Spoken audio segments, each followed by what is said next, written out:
Hello, this is Justin Williams with the Wolfpacker Podcast. I'm joined today, as always, by co-host Matt Carter.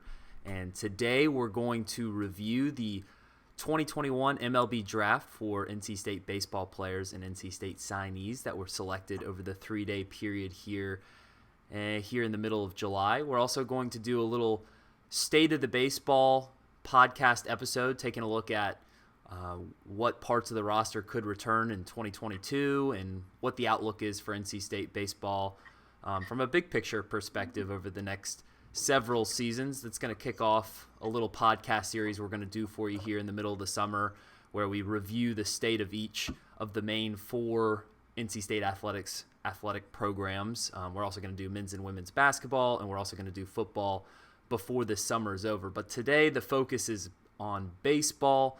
For a reminder, for our listeners at home, please remember to subscribe, rate, and review this podcast wherever you listen to us. We're on the Apple Podcast app, Spotify, Google Play, everywhere you listen to podcasts. Plus, you can listen to us and watch us on thewolfpacker.com. If you're watching us on our YouTube channel, please give our YouTube channel, the Wolfpacker YouTube channel, a subscription.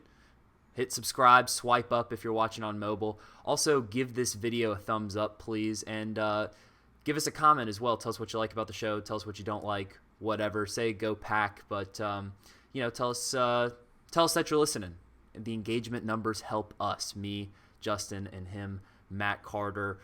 Matt, let's talk about the MLB Draft. 8 NC State players have been officially selected by MLB teams. Of course, they're in the process of signing those contracts or making the decision to return if they so choose. There are also 4 NC State recruits that were drafted this past week. So, Matt, did anybody go undrafted that surprised you, or was most of this kind of business as expected? I think it was pretty surprising that the right fielder Devonte Brown went undrafted. I think a lot of us were counting on him and expected him to be drafted. He was probably the one guy that was a bit surprising of the group, just because he had tremendous raw power and athletic ability and can play right field. We saw at the College World Series with some pretty spectacular plays and had the ability to drive it out of the park. And so, he probably was the one surprised, and it's maybe a little surprising that some of the guys actually, the 8 was the most in the ACC. I think it tied for 3rd most nationally. So it just, I wrote about this in our last magazine.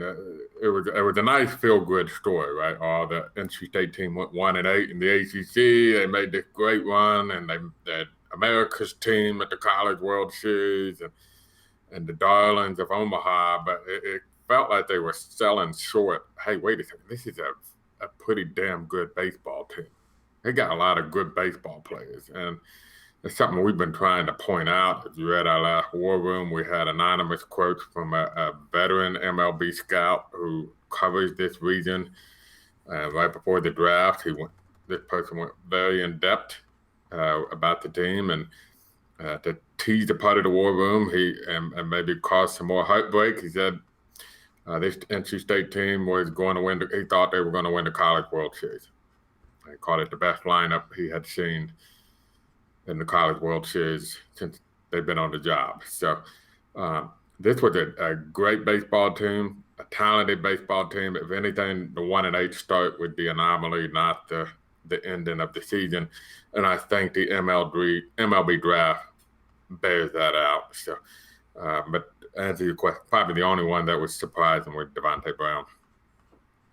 Well, it shows you just how talented this team really was. I mean, you're exactly right in the sense that it was a nice story when they started 1-8 in ACC play, and then fought their way back into the postseason and eventually went on the run to Omaha. But really, the 1-8 start was the more surprising aspect of that story. Going into this season, I think the feeling within the locker room and even close observers of the program thought that this team had the talent to make it to Omaha, and then once they got there, anybody can make some noise. If you look at the other 3 programs that had the only three programs in the country that had more draft picks in 2021. You have UCLA, Arkansas, and Texas Tech.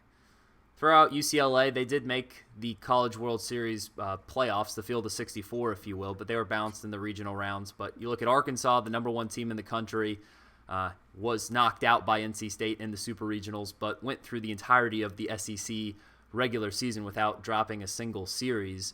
And then Texas Tech being the other, a team that lost to Stanford in the Super Regionals, but a team that was certainly a top 10 team all season. So NC State had the talent on paper in its lineup to win in Omaha.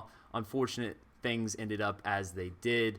A couple of the other surprising storylines, I think, from the MLB draft. You look at Khalil Watson, the NC State recruit from Wake Forest, the shortstop. He was mocked to go really high in some of the mock drafts that I had seen leading up to the draft.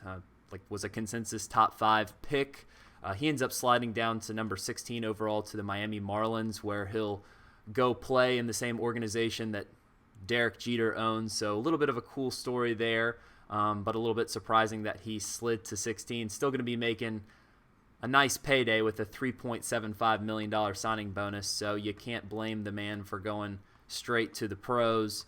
And then the fact that, Luka Tresh just went as late as he did. I know just, based on some of the conversations that you had, Matt, and some of the overall rankings that we were seeing going into the draft, Luka Tresh was among the top prospects of at least what some of these scouts and online stories were saying on this NC State roster. And for him to go, on day 3, much later than anticipated, was a bit surprising. So we'll see how this impacts NC State moving forward heading into the 2022 season.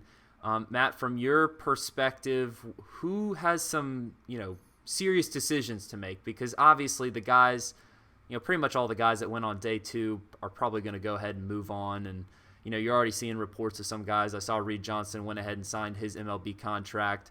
But who are some guys that could potentially, have a decision to make here and potentially return in 2022?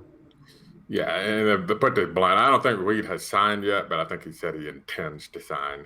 Small semantics, but he intends to sign. But just to put our listeners to understand the dynamics here is, you get you can go up to $125,000 on your signing bonus if you are drafted after the 10th round. If you're looking at the guys who were drafted after the 10th round, Johnny Butler was a junior, Terrell Tatum is a junior, Reed Johnston is a junior.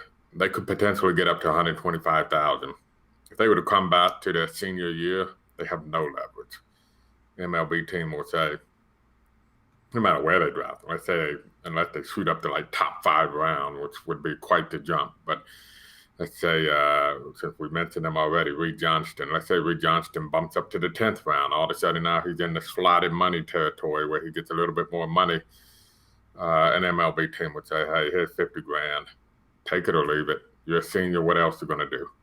Right? And they're going to, so maybe that round money slots at $200,000 for that pick. They're going to take the money they saved, $150,000 that they saved by undersigning him on the slot, and spend it to somebody who's going to be a more difficult sign to give them more money above the slot. That's just how it works. So for guys like Johnny Butler who intend to sign, Terrell Tatum, I haven't seen any reports from him, but I fully expect that he probably intends to sign.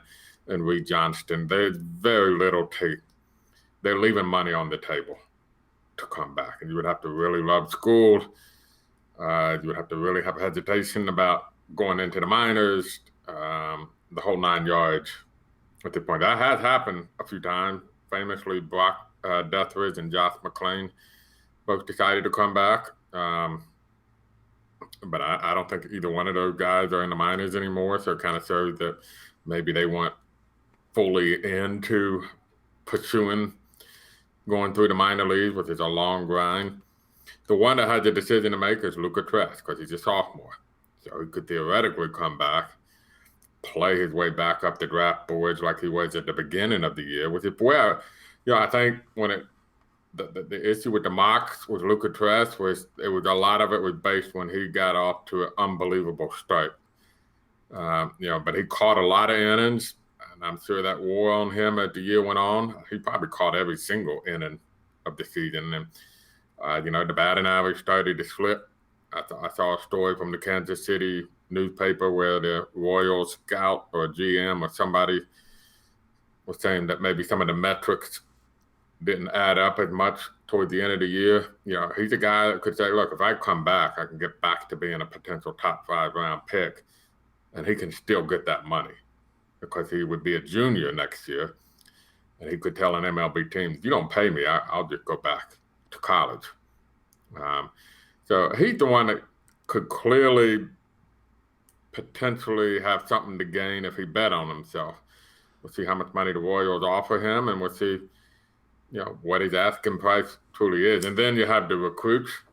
We got 4 of them. Matt, quickly on Tresh, I want to ask you something to maybe help put this in perspective for our listeners, because he went in the 17th round, but, ESPN had him ranked the number 88 overall prospect in this draft. The Athletic had him at number 67. MLB.com had him at 101, which, ideally puts him somewhere in the 3rd to 5th round range.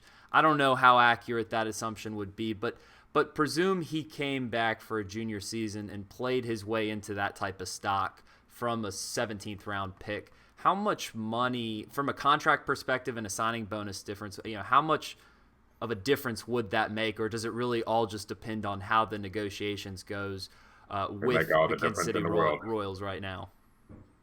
I mean, if he the Royals can probably only offer him so much money, because you first have to figure out how much you can sign from your first 10 rounds. If you do not sign somebody in the first 10 rounds, you cannot use that money to then hypothetically sign somebody after. Like, you know what I'm saying? Like, let's say, I'm pulling it up now. The Kansas City Royals 5th round pick has a value of almost exactly $400,000 on the slot. Let's say they don't sign him for whatever reason. They don't sign him. They forfeit that $398,000 is the exact number. They just forfeit that. They can't use it elsewhere. It's forfeited. It gets removed from their pool of money for the top 10 rounds. So the Royals have to first figure out how much money they're going to have left over after they sign their first 10 rounds of picks. And then theoretically at that point, disperse whatever savings they have to potentially sign somebody like Luca Tresh. To answer your question, let's say Luca Tresh goes back 5th round. If he had been picked in the 5th round by the Royals, he's looking at $398,000 slotted signing bonus. So, that's threefold, obviously, what he potentially could get right now. And that's kind of on the low end, because, if it went by what the rankings would tell you, then realistically, he's a guy that should have been drafted somewhere in the 3rd round. And the last pick in the 3rd round gets $577,000 on the signing bonus. So, and a lot of times that signing bonus is important, because in baseball there are no guarantees that you're going to make it to the major leagues. So a lot of times the signing bonus is everything, because the minor league pay is not very good. It's an average, it's above average for the average American, but it's not.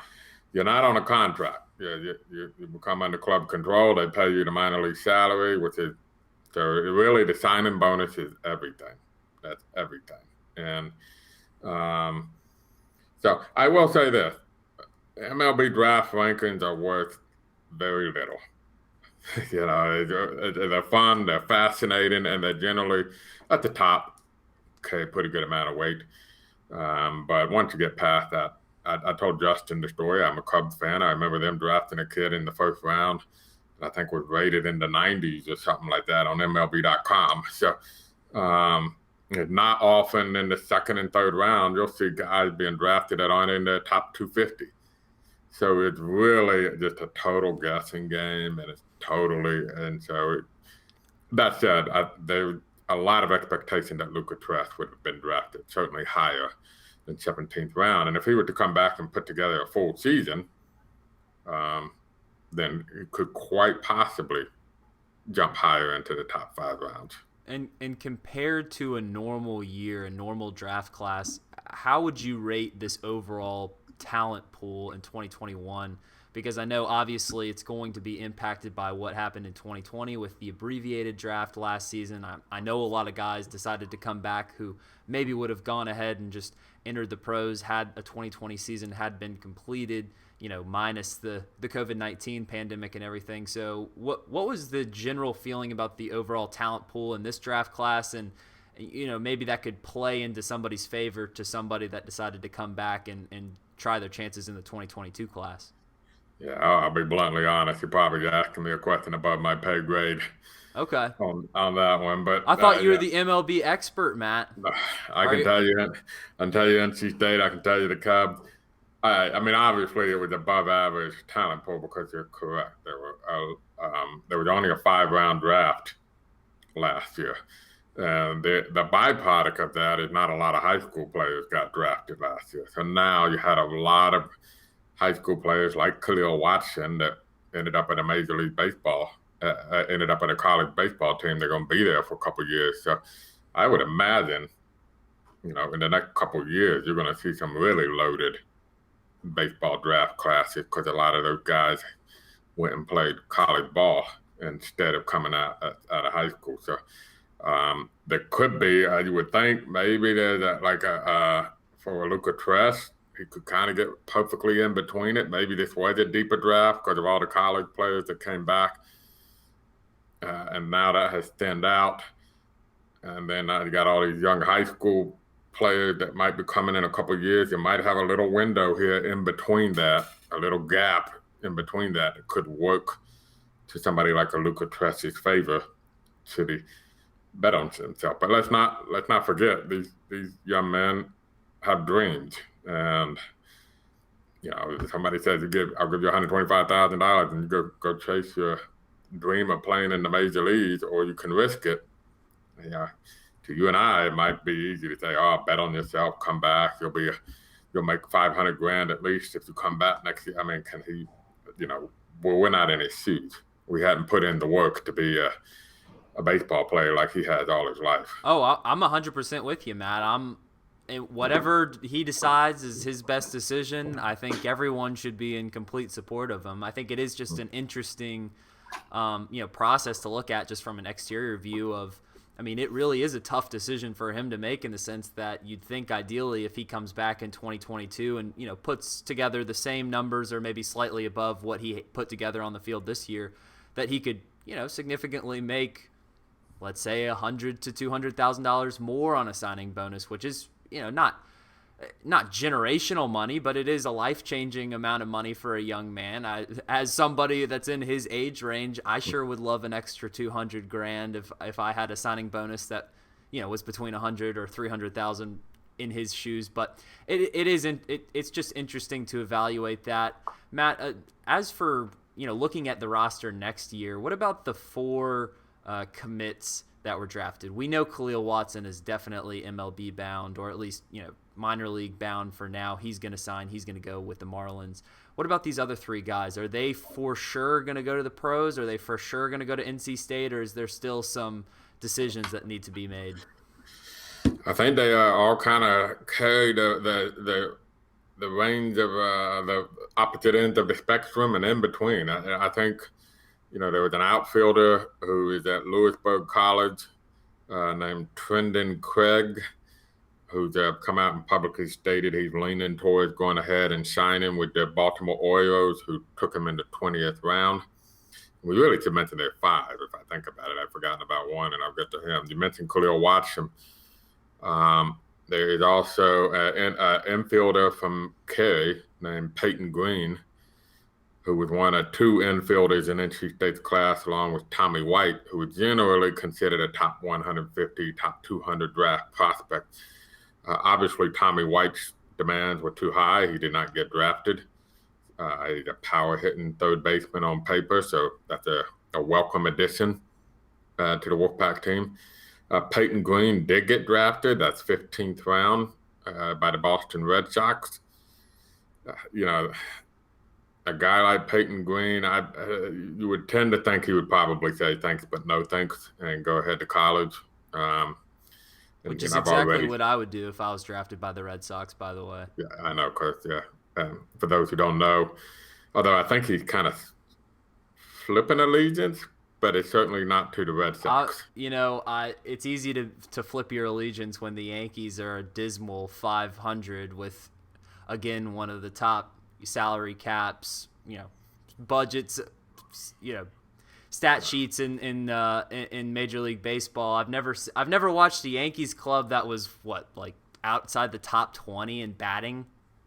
This is just a weird season to watch the Yankees, but it is an interesting baseball season. I'm enjoying what Shohei Ohtani's doing, what's going on the West Coast, but anyways, back to NC State baseball, Matt. We don't want to go on that tangent.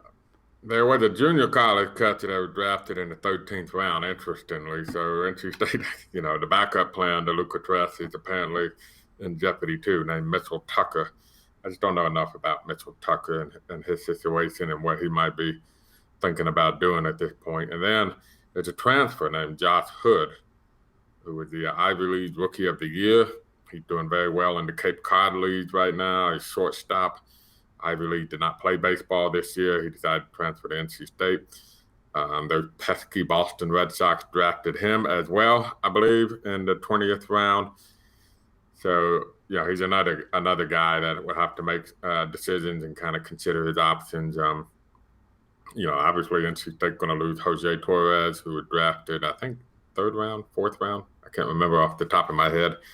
But he's going to move on. So that leaves an opening at shortstop for a guy like Josh Hood, who clearly MLB draft caliber. So, and some of those decisions will really matter. I mean, if you get Josh Hood, and you get Luca Tress back, and Peyton Greene, and join Tommy White on campus, and you got Devonte Brown that kind of unexpectedly coming back. JT Jett should be back. All of a sudden, you're starting to see, this lineup that was supposed to be decimated won't look as bad as originally feared. Still some holes you have to fill. There should be some news coming from the transfer portal that I know will help with some of that. And the pitching staff still looks to be a pretty good strength next year, even with the loss of, they got to replace Evan Justice as a closer. If you break down his numbers out of the bullpen, they were pretty phenomenal. So that's going to be a big hole to fill. But I think they're well positioned with Reed Johnston's departure. They got a lot of options to kind of fill his role. So the legendary Sam Highfill is coming back. Yep, Sam Highfill, Matt Willardson, Chris Velleman. That's a strong starting 3 for your pitching. It sounds like David Harrison intends to come back after not being able to play for most of this season. So, and he was a guy that was a reliable midweek starter. Get some guys back from injury. Garrett Payne, the hero from the Pac-13 outing. Yep, he's back. So you got a lot of potential on the pitching staff, and then maybe the lineup doesn't look as if some of these guys come in or return. In the case of Luca Tress, you're not as in dire shape. Not dire, not the right word, but starting over as much as you originally feared. So I think we've painted a clear enough picture for what the team's going to be looking like, or at least the idea of what the team could be looking like in the spring of 2022. But let's just at least address a couple big picture questions here so we can check off the box of State of the Baseball program podcast element of this episode. Going into, based on what we've painted in terms of a roster makeup, it looks like the pitching should be an easier task to get back to where it was. It could be even better than it was this season with some of the young talent in that staff. And then you look at obviously the lineup. It's going to be a rebuilding season, but not rebuilding, but it's not going to have necessarily the potency that it did last season. What would be a realistic expectation for this team going into 2022, just based on what you know now, Matt? Because should the expectation be that this team can go back to a super regional and maybe create some of the magic that it did this past spring, or is it just way too early to tell? Probably. I think the expectation should be back to. I think it should be what they've been for NC State for a long time, which is to be a nationally relevant team, a team that capable of being ranked, a team that you should expect to be participating in a regional. I think the question is the upside of it. We don't know. That because you don't know, I would say on paper preseason without knowing any other baseball team situation other than NC State. That might cause some questions about where you would put them preseason ACC or all that stuff. But I don't think it changes the expectation that this is a team that, you would expect to be in the NCAA. And if the upside, let's say Josh Hood comes and Luca Tress comes back, and maybe some of these guys that were like a Noah Souls or in the outfield, or maybe they get an impact transfer or two, or a young player like an Eddie Ijut, a Moses, all of a sudden your lineup is much better than, you don't need your lineup. You probably will not need your lineup to be as good as it was this year, next year, because you're hoping that your pitchers that had a full year under them will take a step forward and become even more, and hopefully you have more than 5 pitchers that you can count on during the season like they did this year. So you just don't know the upside. You kind of have to wait and see it. You're just not going to know the upside until you see it, and until you know some of the decisions made by some of these guys. So it'll be an unknown from the lineup standpoint, to what degree still to be determined. But I still think I don't think there's any reason to think that it won't be still a very good NC State baseball team, which is what NC State has had pretty much every year since for a long time now. Over a decade. You knew you had a good NC State baseball team every year. No, I'm with you. I mean, I don't think you can immediately measure next year's team to what this team was able to do, because what this team was able to do was simply it tied for the best finishing result the program has ever had. So, if that's the expectation, well, that's a pretty darn high expectation. Now, of course, those guys that are in the bullpen day in, day out, and Coach Elliott Avent, they're going to have those types of expectations, as all competitors should. But us as spectators on the sidelines, I think it's fair for us to be a little bit more realistic. So I'm kind of with you in the sense that I totally expect NC State to be back in the postseason, as seems to be the annual tradition in Raleigh at this point with the baseball program. But, from what happens from there, we will see. It'd be great if they could host another regional here soon. Let's give a couple parting shots, Matt. You give one thing, I'll give one thing. The number one item, area, storyline, whatever, that you're going to be watching in the NC State baseball program over the next 3 seasons. 3 seasons? What's the number one storyline you're watching? Because I think there's 2 obvious ones, and whichever one you pick, I'm picking the other. They're going to be for me, it's going to be any kind of announcement on the baseball stadium. I would have to think momentum is there now. Quick note that NC State released a mission statement for the athletic department today, but to me, the most important thing in it was the fact that, they kept saying that the projected deficit was shrinking. It was shrinking. And last we heard, it would be under $3 million. And today they announced there's no deficit. They balanced the budget. They paid all the bills, and they have 0 debt coming off of this year. Now, look, there's probably still going to be another year where you have to be a little bit tight with the belt to fully get past the pandemic year. But, the fact that they came out of this, probably the hardest year, debt-free. Very impressive. Is impressive. The accounting school in that Poole College of Management is doing some wonderful things. But you also have to give a lot of credit. A lot of credit was given to donors and all this stuff. I think we really have to give a lot of credit to this. And coaches kind of said get the spotlight on this, but you and I know full well it was far more than coaches. We're talking about your everyday people that get that athletic department running, the staff, the administration, and all those people that run the facilities and handle the communications and handle the academics. All of those people took pay cuts, and they paid a huge sacrifice to make sure that budget works. So It wasn't without pain, but the larger point being that they're in a much better shape financially. I think there's a lot of interest in baseball. We've seen it on our numbers on the website and traffic. I think there's a lot of energy behind the baseball team right now, and this is as good a time as any to do something from a baseball facility standpoint. Build a new one, renovate the current one, add to the current one, remodel the current one. I don't know what that is, but something. So that's what I'm watching for.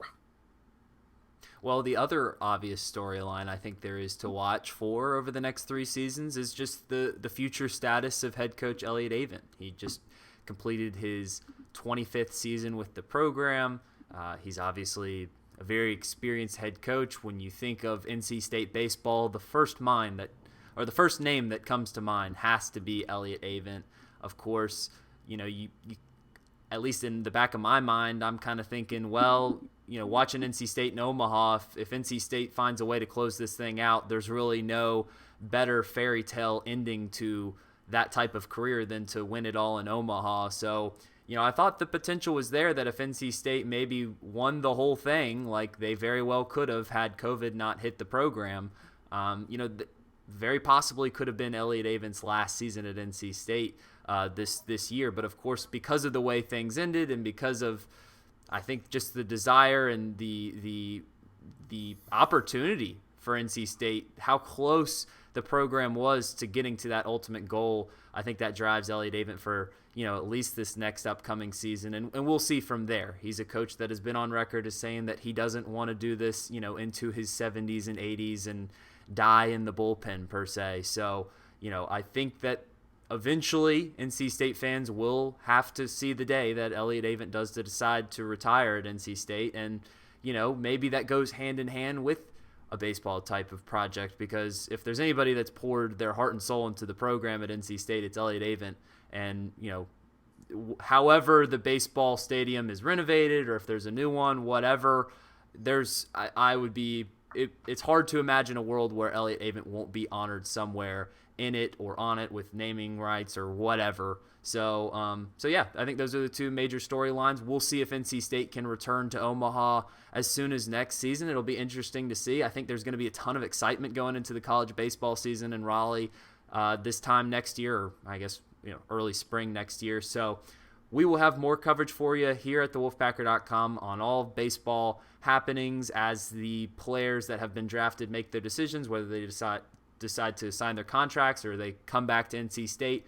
We'll keep you posted on all that good stuff. So, reminder for the listeners at home, please remember to subscribe, rate, and review this podcast wherever you listen to us. We're on the Apple Podcast app, Spotify, Google Play. Plus, you can always listen to us on thewolfpacker.com, where you should use promo code PACK60. That's promo code PACK60 for a free 60-day trial on all of our premium content, news, and analysis. If you're watching us on YouTube, please remember to subscribe to our YouTube channel and give this video a thumbs up. Lastly, please follow us on social media. You can follow us on Twitter at The Wolfpacker. You can follow me personally at Justin H. Will, and you can give us a like on Facebook, NC State Wolfpack on thewolfpacker.com. So for Matt Carter, this is Justin Williams, and this has been the Wolfpacker Podcast.